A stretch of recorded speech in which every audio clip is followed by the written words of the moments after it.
Singapore!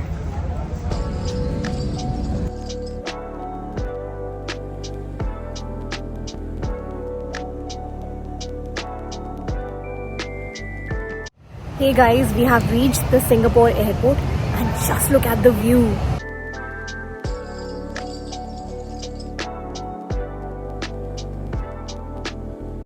तो guys Jewel Changi Airport का सबसे जो मैसिव अट्रैक्शन है that is a waterfall. So we are going to the terminal 1 for viewing that waterfall. We are going to take a sky train and I am going to show you the visuals. तो guys हम आ गए हैं Singapore. ये एक बहुत ही छोटा सा सिटी स्टेट है, मतलब एक बहुत ही छोटी कंट्री है जिसके अंदर कोई स्टेट्स नहीं है. ये पूरी कंट्री ही एक जैसी है, मतलब यहाँ पर कोई भी नेचुरल रिसोर्सेज भी नहीं है, कुछ भी नहीं है, लेकिन इतनी बेहतरीन जगह है ना जिसकी कोई जवाब नहीं है. तो हम फ़िलहाल है सिंगापुर चांगी एयरपोर्ट पे. ये एयरपोर्ट कंसिस्टेंटली कई सालों से टॉप रैंक किया गया है ग्लोबली, और यहाँ का सबसे अच्छा अट्रैक्शन है ये जूल रेन वॉर्टेक्स, जो कि वर्ल्ड का टॉलेस्ट इंडोर वाटरफॉल है. और इसके अंदर आपको आके इसका जो सराउंडिंग एरिया है वहाँ पे ऐसा फील होगा कि इतनी ज़्यादा ग्रीनरी है. It almost feels like you are into rain forest के अंदर आप हो. और कई सारे लोग ना सिंगापुर में लेओवर भी सिर्फ इसलिए लेते हैं ताकि जूल चांगी एयरपोर्ट को एंजॉय कर सकें. तो अगर उनकी कनेक्टिंग फ़्लाइट होती है तो दे ट्राई कि उन्हें सिंगापुर मिल सके ताकि वो इस रेन वॉर्टेक्स को और इस एयरपोर्ट को एंजॉय कर सकें. ऑल्दो हम सिंगापुर घूमने के लिए ही आए थे. यहाँ पर एक बहुत अच्छी चीज़ ये भी है कि जो स्काई ट्रेन जिसको मैंने आपको दिखाया अभी, आप अक्रॉस टर्मिनल जा सकते हो. ये स्काई ट्रेन एकदम फ्री होती है. और जैसे यहाँ पर मॉल है, कई सारी चीज़ें हैं, मतलब ऐसा होगा कि आपका टाइम कम पड़ जाएगा आपको ये पूरा घूमने के लिए. इतनी सारी शॉप्स हैं यहाँ पर, बहुत अच्छे अच्छे इंटरनेशनल ब्रांड्स हैं जिनके आउटलेट्स आपको मिल जाएंगे. फूड की कोई कमी नहीं है, वेंडिंग मशीन्स की कोई कमी नहीं है.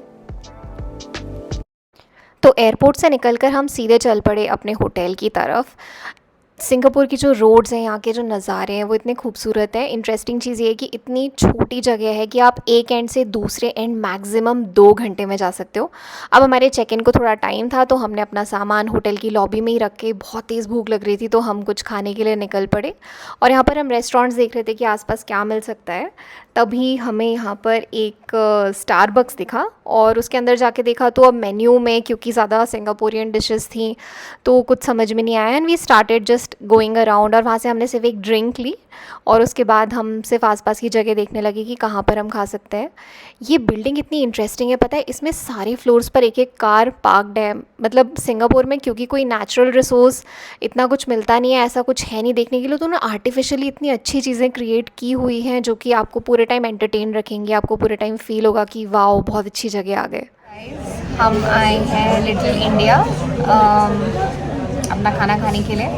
ऑफ कोर्स दिल से इंडियन, कुछ भी सिंगापुरियन डिशेस और कुछ भी सिंगापुरियन रेस्टोरेंट समझ में नहीं आ रहे हैं. But the good thing is little India में आके आपको ऐसा फील ही नहीं होगा कि आप सिंगापुर में हो. Just if you look around me you will feel like you are in a South Indian restaurant. तो होटल से निकल के जो पहली चीज़ हमने की वो थी नाइट सफारी.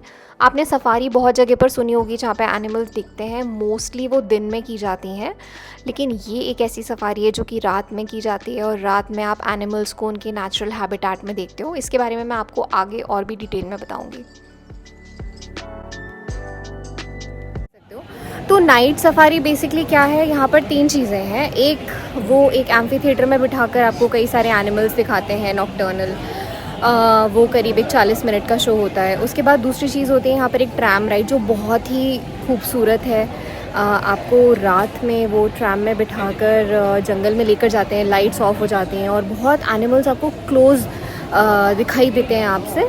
और बहुत बेहतरीन उन्होंने मून लाइटिंग करके रखी है अंदर कि एकदम मून की जो लाइट होती है वो उन्होंने आर्टिफिशियली क्रिएट करके रखी है जिससे एनिमल्स डिस्टर्ब भी नहीं होते हैं.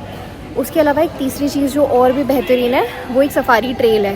जिस ट्रेल पर आपको ट्रैम लेकर जाती है वहाँ पर आप खुद भी वॉक कर सकते हो और जो छोटे छोटे एनिमल्स उन्होंने कैप्टिविटी में रखे हुए हैं उनको आप देख सकते हो. मतलब नॉट एग्जैक्टली कैप्टिविटी, लेकिन रिलेटिवली उतने बड़े एनिमल्स नहीं हैं जो कि ट्रैम से देखे जा सके, छोटे एनिमल्स हैं, तो उनको आप वॉकिंग ट्रेल पर देख सकते हो. सबसे सरप्राइजिंग बात यह है कि सिंगापुर एक ट्रॉपिकल कंट्री होने के बावजूद यहाँ पर बारिश हो रही है लेकिन एक मच्छर नहीं है.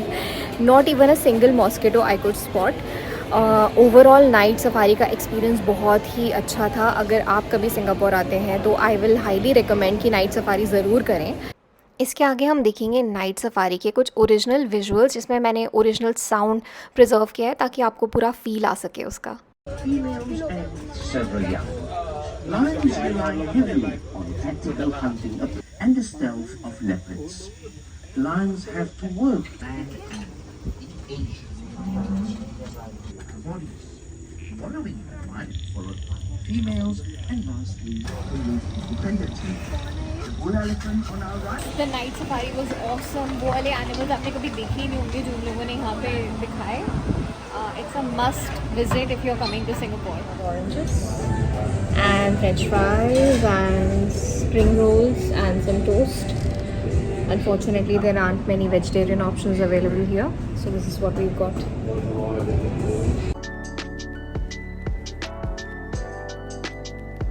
तो होटल से निकलकर हम चल पड़े सिटी टूर के लिए। सिटी टूर आप वैसे पैदल भी कर सकते हो, लेकिन हमारे पास टाइम की शॉर्टेज थी, सो वी टुक अ बस। तो यहाँ पे अलग अलग एरियाज़ हैं, जैसे फाइनेंशियल डिस्ट्रिक्ट है, चाइना टाउन है, लिटिल इंडिया है जहाँ पर सारे इंडियन रेस्टोरेंट्स हैं।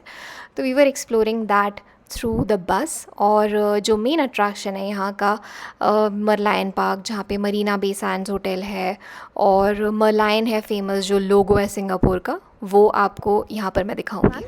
We are at the Merlion park today. अगर आप मेरे पीछे देखोगे तो you will see the Marina Bay Sands hotel, right there is the Merlion, और right there is the financial district of Singapore, जहाँ पे सारे बैंक्स वगैरह लोकेटेड हैं। काफ़ी खूबसूरत लोकेशन है, काफ़ी अच्छे फ़ोटो ऑप्स अवेलेबल हैं यहाँ पर। तकरीबन 1.5 घंटे में बहुत अच्छे से लोकेशन घूमी जा सकती है, काफ़ी अच्छी फ़ोटोज़ क्लिक करवाई जा सकती हैं। वहाँ पर अगर आप देखोगे तो it looks like a giant wheel, but it's an observation deck, जो कि 30 मिनट्स में आपको पूरा सिंगापुर थ्रू एक कैप्सूल वो आपको दिखाते हैं, बहुत धीरे मूव करता है। 30 मिनट्स में आप पूरी हाई राइज बिल्डिंग्स, एक ओवरव्यू ले सकते हो सिंगापुर का। So if you are coming here, this is a 90-minute location, I think you should visit. Singapore में लैंड होते से पहली चीज़ जो आप नोटिस करते हो वो यहाँ की क्लेनलीनेस है। हवा में और एनवायरनमेंट में बहुत ही अच्छी फीलिंग आती है, and the amount of greenery that they have preserved वो बहुत ही खूबसूरत लगता है। मतलब रोड्स पे उन्होंने एक इको ब्रिज बनाया है जिससे कि एनिमल्स इजीली क्रॉस कर सकें यहाँ से वहाँ without being a part of the road accident. तो ये एक बहुत ही क्लीन फील आता है। आप जैसे ही सिंगापुर में लैंड करोगे वैसे ही आपको वो चीज़ हिट करेगी। अगर मैं वेदर की बात करूँ तो इट इज़ मोस्टली हॉट और ह्यूमिड भी है। हॉट एंड ह्यूमिड वेदर होता है। यहाँ की रेन्स जो है वो बहुत ही बुरी होती है। मतलब when it starts to rain it pours, वो रुकेगी ही नहीं। मतलब आपको ऑलमोस्ट डिप्रेसिंग फील होने लगेगा। बट लकीली हमारी जो 3 दिन की ट्रिप में हमें बारिश बिल्कुल भी नहीं मिली। अब बहुत हल्की बारिश मिली विच वॉज़ बेरेबल। तो वो एक चीज़ थी जिसमें हमारी किस्मत बहुत अच्छी थी। But you will have to see. Currency की अगर मैं बात करूँ, अगर आप इंडियन रुपीज़ से सिंगापुर डॉलर में कन्वर्ट करने की कोशिश कर रहे हो, you might not get a good rate. तो the best way to do this is to first convert the Indian rupee into US dollars, और फिर US डॉलर्स से अगर आप सिंगापुर डॉलर्स में कन्वर्ट करते हैं तो आपको बहुत ईजीली सभी जगह पर एक्सचेंज मिल जाएगा और बहुत अच्छे रेट्स भी आपको मिलेंगे। यहाँ पर to be honest Singapore is a little expensive. तो यहाँ पर अगर हम बजट होटल्स की बात करें तो 7 से 8 हज़ार में आपको बजट होटल्स मिल जाएंगे, और फिर ऊपर की तो कोई लिमिट नहीं है। आप जितना अच्छा चाहें उतने अच्छे आप होटल में चाहें तो रुक सकते हैं। लेकिन अगर आप इंडिया से जा रहे हैं और अगर इंडियन फूड आपके लिए एक बहुत बड़ी प्रायोरिटी है तो आई विल सजेस्ट कि आप लिटिल इंडिया के आसपास रुको, क्योंकि that's where the majority of Indian restaurants are. तो वहीं पर वो चीज़ आपको मिल पाएगी। अदरवाइज़ जो सिंगापुरियन फूड है कई सारे लोगों के पैलेट को it might not suit, just like me, I am a very Indian food lover. तो वो एक चीज़ थी।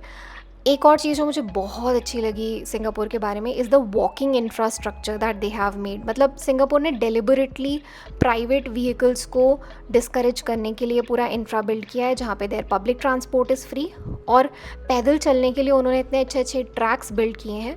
तो do carry your sport shoes, क्योंकि बहुत चलना होगा और बहुत पैर दुखने का स्कोप है। तो hope you carry good footwears and good sun protection.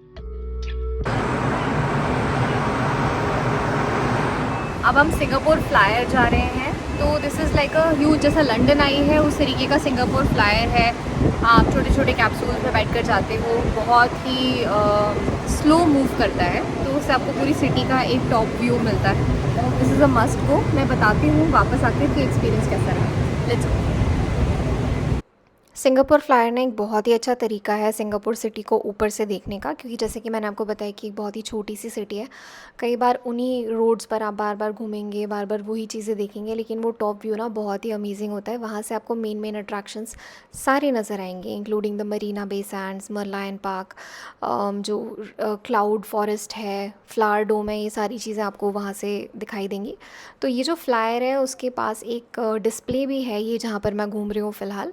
तो वहाँ पर सिंगापुर की जो हिस्ट्री है and how it was in 1965, कुछ भी नहीं था वहाँ पे, तब से लेके आज तक में कितना ज़्यादा डेवलपमेंट हो चुका है यहाँ पर, वो चीज़ें आपको इन डिस्प्लेज़ के थ्रू दिखेंगी। यहाँ पर हर जगह इंडोर एसी बहुत तेज़ होगा, तो आपको एक कॉन्ट्रास्ट ज़रूर फील होगा कि बाहर मुझे एक्सट्रीम गर्मी फील हो रही है और जैसे ही मैं एसी में आ रही हूँ तो मुझे सडनली ठंड लगने लग जा रही है। यहाँ की रोड्स इतनी अच्छी हैं कि इस पर F1 रेस होती है। Can you believe that? I found it hard to believe, लेकिन then I saw the track and it was really well maintain. तो वो एक चीज़ जो है वो काबिल तारीफ़ है। So we are on top of the Singapore Flyer and just look at the view outside. ये फ्लायर की राइड ना टोटल 30 मिनट्स की होती है, और फ्लायर के आसपास जैसे और भी अट्रैक्शंस है जो मैंने आपको बताया कि क्लाउड फॉरेस्ट और फ्लावर डोम है। तो क्लाउड फॉरेस्ट, फ्लावर डोम, फ्लायर और भी 2-4 चीज़ों की ना आप कंबाइंड टिकट खरीद सकते हो, और वो आपको काफ़ी अच्छे डिस्काउंट पे मिल जाएगी। कई सारे ऐप्स अवेलेबल हैं, तो उनके थ्रू आप एज अ कॉम्बिनेशन पैकेज खरीद सकते हो। You don't have to buy them individually. तो वो एक चीज़ है। और उसके अलावा क्योंकि एक बहुत ही लिमिटेड स्पेस में ये सिटी डेवलप की गई है, यहाँ पर आके एक कमेंडेबल चीज़ जो फ़ील होती है, मतलब इस शहर में आके, इस कंट्री में आके फ़ील होता है कि यार डेवलपमेंट करने के लिए ना एनवायरनमेंट को नुकसान पहुंचाने की बिल्कुल भी ज़रूरत नहीं है। उन्होंने बहुत एक्सट्रीम ध्यान रखा है इस चीज़ का कि बिल्कुल भी पेड़ों को नुकसान ना पहुंचे, फॉरेस्ट कवर को नुकसान ना पहुंचे। उनके जो अट्रैक्शंस भी हैं, गार्डन्स बाय द बे जहाँ पर हम इसके बाद जाएंगे, तो ऐसे अट्रैक्शंस भी जो है वो भी बिल्ड किए गए हैं अराउंड इकोलॉजी, मतलब उसी को वो एज टूरिस्ट अट्रैक्शन डिस्प्ले कर रहे हैं। तो instead of cutting down forest and building something, वो भी किया होगा ऑफ कोर्स उन्होंने, लेकिन उन्होंने वो फॉरेस्ट को प्रिजर्व भी किया है और अपने अट्रैक्शंस जो हैं वो भी इकोलॉजी के अराउंड उन्होंने रखे, which I feel is really commendable. और हर कंट्री को सीखना चाहिए और करने की कोशिश करना चाहिए अगर ये पॉसिबल है तो। We are on the Marina Bay Sands observation deck.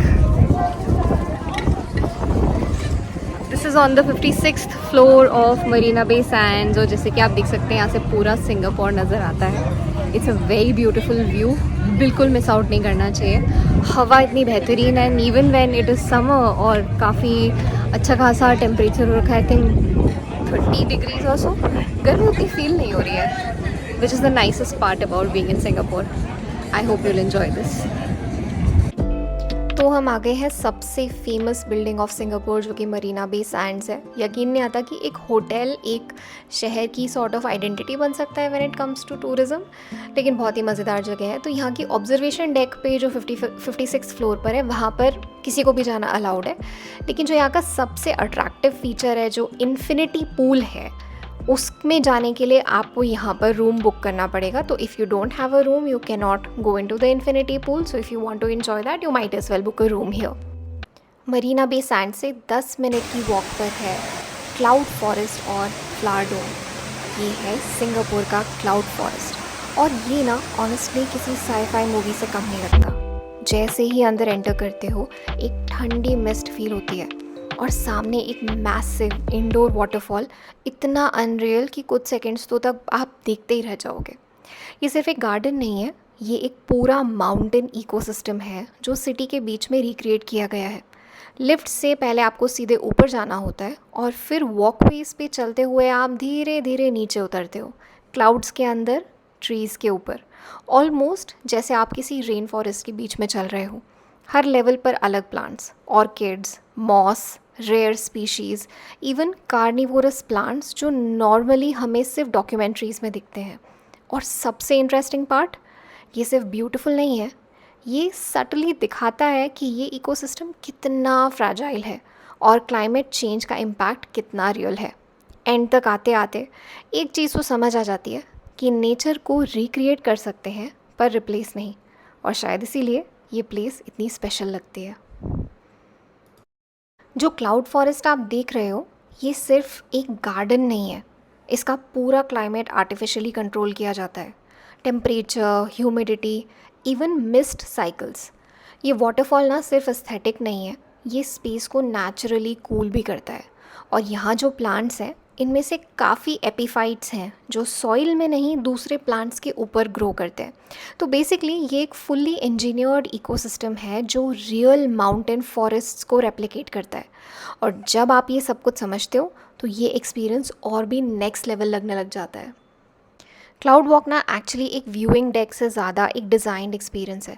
इसे इंटेंशनली कर्व्ड और नैरो रखा गया है ताकि आप स्लो वॉक करो और हर एंगल से व्यू को नोटिस करो। रेलिंग्स भी मिनिमल है सो दैट आपको ओपन हाइट का फील आए विदाउट ब्लॉकिंग द व्यू। ये पूरा स्ट्रक्चर इसलिए है ताकि आप सिर्फ देखो नहीं, एक्सपीरियंस करो। ये जो आप देख रहे हो ये नॉर्मल गार्डन नहीं है, ये दुनिया का लार्जेस्ट ग्लास ग्रीन हाउस है। वेलकम टू द फ्लावर डोम, जहाँ आप एक ही स्पेस में मल्टीपल क्लाइमेट्स एक्सपीरियंस करते हो। सिंगापुर का वेदर ना जनरली हॉट और ह्यूमिड होता है, लेकिन यहाँ इंटेंशनली उसका ऑपोजिट क्रिएट किया गया है। यहाँ का एनवायरनमेंट है कूल, ड्राई और कंट्रोल्ड। और इसी वजह से यहाँ आपको ऐसे प्लांट्स मिलते हैं जो साउथ अफ्रीका से हैं, कैलिफोर्निया से हैं, मेडिटेरेनियन रीजन से हैं, मतलब वो जगह जहाँ पर कंडीशंस थोड़ी हार्श होती हैं। और इंटरेस्टिंग पार्ट ये है कि ये सिर्फ डेकोरेटिव प्लांट्स नहीं है, इनमें से काफ़ी प्लांट्स अडाप्टेड हैं लो वाटर कंडीशंस के लिए, स्ट्रॉन्ग सनलाइट के लिए। इसलिए आपको यहाँ सक्यूलेंट्स, ऑलिव ट्रीज़ और कुछ काफ़ी अनयूजुअल स्पीशीज़ दिखेंगी। यहाँ का लेआउट भी स्टैटिक नहीं है, हर कुछ टाइम में यहाँ के फ्लोरल डिस्प्लेस चेंज होते रहते हैं, कभी ट्यूलिप थीम, कभी seasonal European gardens. So technically same जगह लेकिन एक्सपीरियंस बार बार चेंज होता रहता है। पर्सनली मुझे ये जगह इसलिए इंटरेस्टिंग लगती है क्योंकि ये सिर्फ प्लांट्स शोकेस नहीं कर रहे, ये कंट्रोल्ड एनवायरनमेंट में नेचर को रिक्रिएट कर रहे हैं, और वो भी इतना प्रिसाइसली कि आपको आर्टिफिशियल लगता ही नहीं है। यहाँ पर एक पूरा सेक्शन डेडिकेटेड है सक्यूलेंट्स और कैक्टस के लिए। ये प्लांट्स विजुअली बहुत ही सिंपल लगते हैं, लेकिन डिज़ाइन और स्ट्रक्चर के लेवल पे ये बहुत फैसिनेटिंग होते हैं because everything is built for water conservation. Flower dome देखकर ये रियलाइज़ होता है कि स्केल सिर्फ साइज़ का नहीं होता, एग्जीक्यूशन का भी होता है। इतनी डाइवर्स स्पीशीज़, इतने डिफरेंट रीजन से, और फिर भी सब कुछ इतना स्ट्रक्चर्ड लगता है। ये जगह एक्चुअली इम्प्रेस नहीं करती आपको इंस्टेंटली, थोड़ा टाइम लेती है, बट फिर इट ग्रोज ऑन यू। और जब आप बाहर निकलते हो तो आपको रियलाइज़ होता है कि आप ना सिर्फ एक गार्डन नहीं बट एक केयरफुली बिल्ड सिस्टम देख कर आ रहे हो। अब यहाँ से हम जा रहे हैं सुपर ट्री ग्रोव की तरफ। तो जो मरीना बे सैंड्स ऑब्जर्वेटरी है, उसके बाद में जो फ्लावर डोम है, क्लाउड फॉरेस्ट है, ये सारी चीज़ें आसपास हैं। एंड बाय आसपास आई मीन कि आपको कोई कम्यूट नहीं मिलेगा इसके बीच में, आपको पैदल चल के जाना पड़ेगा, लेकिन बहुत सारा पैदल चलना होता है। And I have been walking since the morning, मैं इतनी ज़्यादा थक चुकी थी by the end of this. तो by the time we reach the super tree grove मेरे पैर बिल्कुल जवाब दे चुके थे, और वो थकान ना आपको मेरे चेहरे पे भी नज़र आएगी। This was thankfully the last attraction of the day, which ends with the light and sound show, which I will show you later on. तो गाइज़ अभी हम आ गए हैं गार्डन्स बाय द बे के सुपर ट्री एरिया में। यहाँ पर जैसे कि आप देख सकते हो मैं एक सुपर ट्री के नीचे बैठी हुई हूँ। So this is an initiative by the Singapore government, जहाँ पर वो ये बड़े बड़े ट्रीज़ ग्रो करें। तो अभी जैसे आपको ऊपर का एरिया जो है वो खाली दिख रहा होगा। If you are coming to Singapore in the after 10 years, if you come to Singapore after 10 years, तो ये आपको पूरा भरा हुआ मिलेगा। यहाँ पर एक लाइट एंड साउंड शो भी होने वाला है। I don't know if sound is there, but light show ज़रूर होने वाला है at 7:45। Really excited for that as well. बहुत अनरियल सा लगता है देखकर। अगर आप सिंगापुर आने वाले हैं तो गार्डन्स बाय द बे ज़रूर आना। इसके पहले के 2 अट्रैक्शंस जो मैं ऑलरेडी दिखा चुकी हूँ, क्लाउड फॉरेस्ट और फ्लावर डोम, बहुत बेहतरीन चीज़ें हैं दोनों। This is also really nice, मतलब डिसअपॉइंट नहीं करेगा आपको कुछ भी। यहाँ पर 2 पेड ऑब्जर्वेशंस भी हैं, एक सुपर ट्री ऑब्जर्वेटरी और एक स्काई वॉक है एक ट्री से दूसरे ट्री तक। लेकिन उतना वर्थ इट नहीं है। तो अगर आप नीचे से आके भी जा रहे हो तो कोई दिक्कत नहीं है, you will get a lot to see still. पहली नज़र में ना ये स्ट्रक्चर्स थोड़े फ्यूचरिस्टिक लगते हैं, लेकिन एक्चुअली ये ट्रीज़ का ही एक इवॉल्व्ड वर्जन है।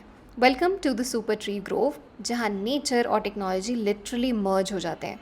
इन्हें सुपर ट्रीज़ इसलिए बोला जाता है क्योंकि इनकी हाइट लगभग 25 से 50 मीटर्स तक होती है, मतलब एक 9 से 16 स्टोरी बिल्डिंग जितना टॉल। लेकिन ये सिर्फ विजुअल स्ट्रक्चर्स नहीं है, इनके आउटर स्ट्रक्चर्स पे आपको दिखेंगे वर्टिकल गार्डन्स, जहाँ 150,000 से ज़्यादा प्लांट्स ग्रो करते हैं। फर्न्स, ऑर्किड्स, वाइन्स, ये सब एक स्टील फ्रेमवर्क पर लेयर्ड है। और इंटरेस्टिंग पार्ट ये है कि ये सिर्फ एस्थेटिक नहीं है, ये सुपर ट्रीज काम भी करते हैं। सोलर एनर्जी कलेक्ट करते हैं, रेन वाटर हार्वेस्ट करते हैं, और आसपास की कंजर्वेटरीज़ की वेंटिलेशन सिस्टम का भी पार्ट है। मतलब डिज़ाइन जो सिर्फ दिखता ही नहीं बल्कि फंक्शनल भी होता है। अगर आप ऊपर देखेंगे तो आपको एक सस्पेंडेड ब्रिज दिखेगा, जिसे स्काई वे कहते हैं। यहाँ से आपको पूरा गार्डन्स बाय द बे का एरियल व्यू मिलता है, जो कि पेड है, तो you can decide on whether you want to do this और नॉट। और अगर आप यहाँ पर शाम तक रुकते हो तो ये जगह कम्प्लीटली ट्रांसफॉर्म हो जाती है। गार्डन रैप्सडी लाइट शो, जहाँ पर ये सुपर ट्रीज़ लाइट और म्यूज़िक के साथ सिंक होते हैं। ये पार्ट थोड़ा ज़्यादा एक्सपीरियंशियल है, less about plants, more about the atmosphere. Personally मुझे ये जगह इसलिए इंटरेस्टिंग लगी क्योंकि ये नेचर को कॉपी नहीं करती, ये उसे री इंटरप्रेट करती है, और शायद इसी वजह से ये फेमिलियर भी लगता है और कम्प्लीटली न्यू भी। लाइट एंड साउंड शो के ओरिजिनल साउंड को मैंने यहाँ पर प्रिजर्व किया है फॉर योर एक्सपीरियंस। तो हम ब्लॉग को बस यहीं ख़त्म करते हैं। अगर आपको मेरा वीडियो पसंद आया तो मुझे सब्सक्राइब ज़रूर कीजिएगा। अगले हफ्ते एक नए वीडियो के साथ में मिलेंगे। Till then, bye bye.